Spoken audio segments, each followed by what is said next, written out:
Garaagarummaa dhalaa durii fi dhalaa ammaa yeroo jaarsi yaamu isiin dur haadha mana kiyyaa kabajamtuu hogguu jeen yaa abbaa mana kiyyaa kabajamaa jettiin.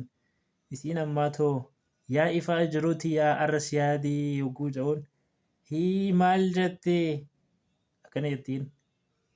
Yoo akkasumaan baatee yaa rabbii tan yaa abbaa mana kiyyaa jettu san onnee keessan nu qabi.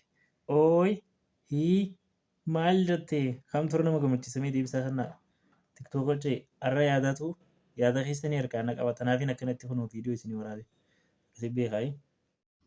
Arra Faaxee fi Muhammadiifiin gaafii qaba. Muhammad namni ati jalqaba diifafni irraa si qabee eenyu qubee as jalatti kaaye.